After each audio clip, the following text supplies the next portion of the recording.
আসসালামু আলাইকুম প্রিয় শিক্ষার্থী বন্ধুরা, আশা করি সবাই ভালো আছো। এখন আমি তোমাদের সামনে হাজির হয়েছি পরিসংখ্যান অধ্যায়ের 2025 সালের সাজেশান নিয়ে।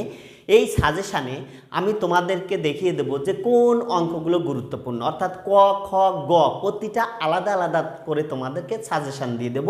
এই সাজেশান অনুপাতে যদি তোমরা অঙ্কগুলো অনুশীলন করো তাহলে অবশ্যই তোমরা সাকসেসফুল হবে, অর্থাৎ 10 এবং 11 এর প্রশ্নগুলোর সমাধান করতে পারবে। আর আমার এই প্রশ্নগুলোর সমাধান অবশ্যই আমার এই চ্যানেলে দেয়া আছে পরিসংখ্যান অধ্যায়ে, তোমরা ওখান থেকে সমাধান খুঁজে নেবে। দেখো, তাহলে আমরা এবার চলে যাচ্ছি আমাদের সাজেশানে। প্রথমেই আমি কয়ের জন্য প্রশ্নাবলী, কয়ের জন্য কি ধরনের প্রশ্ন থাকতে পারে আমি কিন্তু গুরুত্বপূর্ণ অনুসারে প্রথমে 1 নম্বর দিয়েছি, বেশি গুরুত্বপূর্ণ 2, 3, এগুলো সবগুলোই মোটামুটি এই 7টা অঙ্ক যদি তুমি অনুশীলন করো তাহলে কিন্তু তোমার খুব সহজেই তুমি এই ক নম্বর যে কোনো প্রশ্ন 10 এবং 11 এর পারবে, অ্যান্সার করতে পারবে, এবং সে সাথে কিছু সংক্ষিপ্ত কিন্তু এখান থেকেই তুমি পারবে।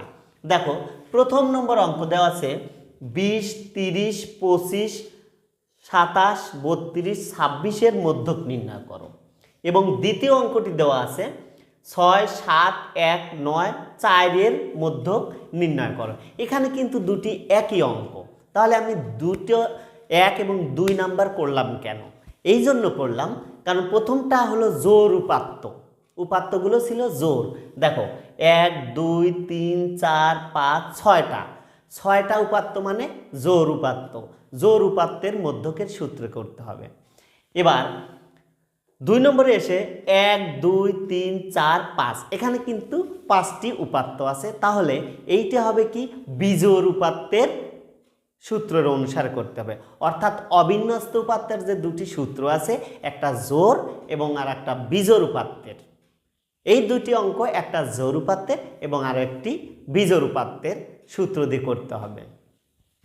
দেখো, এরপরে 3 নম্বর দেওয়া আছে মধ্যক শ্রেণীর মধ্যমান বা মধ্যবিন্দু নির্ণয় করো। এটি কিন্তু সারণী থেকে করতে হবে। 4 নম্বর প্রসূরক শ্রেণীর মধ্যমান বা মধ্যবিন্দু নির্ণয় করো, এটিও কিন্তু সারণী থেকে করতে হবে। মধ্যমান এবং মধ্যবিন্দু একই জিনিস, তোমার কাছে মধ্যমানও চাইতে পারে আবার মধ্যবিন্দুও চাইতে পারে। এরপরে আমরা চলে যাব 5 নম্বর অঙ্কে। 5 নম্বর অঙ্কে বলেছে বিচ্ছিন্ন চলক ও অবিচ্ছিন্ন চলক বলতে কি বোঝো, এটি একটি সংজ্ঞা। 6 নম্বর কেন্দ্রীয় প্রবণতা বলতে কি বোঝো, এর পরিমাপগুলো কি কি লিখো। এখানে কেন্দ্রীয় প্রবণতার সংজ্ঞাটা দিতে হবে এবং এর পরিমাপগুলো যে 3টে আছে গড়, মধ্যক, প্রসূরক, সেটি লিখতে হবে। 7 নাম্বার এখানে বলছে মধ্যক ও প্রসূরকের সূত্র লিখো ও প্রতীকগুলোর পরিচয় দাও। তাহলে কিন্তু মধ্যক আমরা এখানে 2টে পাইছি, জোড় আর বিজোড় উপাত্তের, এখানে আর একটা মধ্যক পেলাম। এই মধ্যক বলতে আমাদের সারণী থেকে মধ্যক নির্ণয়ের যে সূত্রটি লিখি, অর্থাৎ মধ্যক equal L plus n/2 minus FC গুণন H/FM। এই সূত্রটি কিন্তু এই মধ্যকে লিখতে হবে।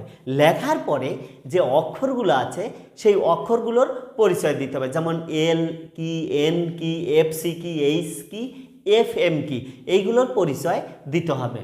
এরপরে আছে প্রসূরকের সূত্র। প্রসূরকের সূত্র বলতে প্রসূরকের যে সারণী থেকে প্রসূরক নির্ণয়ের যে সূত্রটি আমরা লিখি, অর্থাৎ L plus F1/F1 plus F2 গুণন H, এই সূত্রের যে অক্ষরগুলো আছে সেই অক্ষরগুলোর পরিচয় দিতে হবে। এইটি গেল হলো আমাদের কয়ের প্রশ্নাবলী।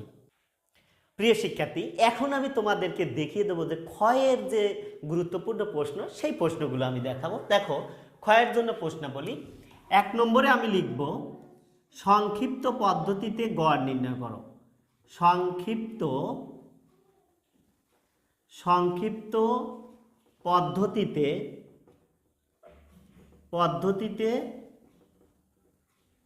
গড় নির্ণয় করো।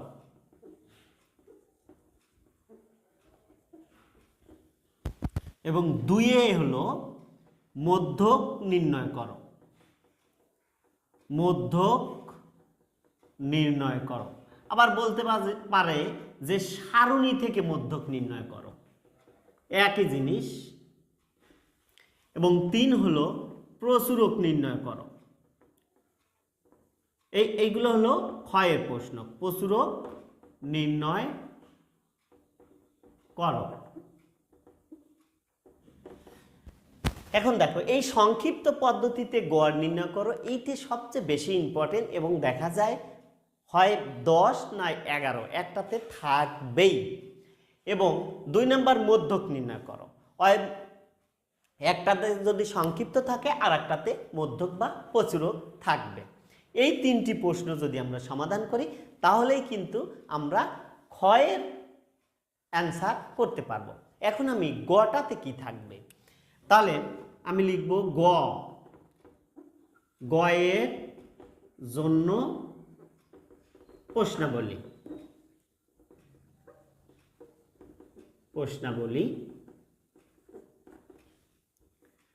গয়ে কি ধরনের প্রশ্ন থাকতে পারে? 1 নাম্বার হলো বহুভুজ।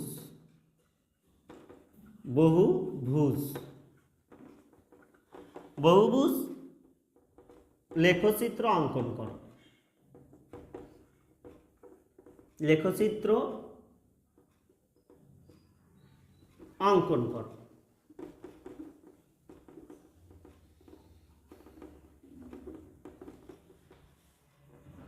2 নাম্বার অজীব রেখা অঙ্কন করো। অজীব রেখা অঙ্কন করো। এই দুটি কিন্তু বেশি ইম্পর্টেন্ট, এই দুটোই সাধারণত আসে। হঠাৎ করে দেখা যায় যে আয়তলেখ দেয়া থাকে, আয়তলেখ অঙ্কন করো।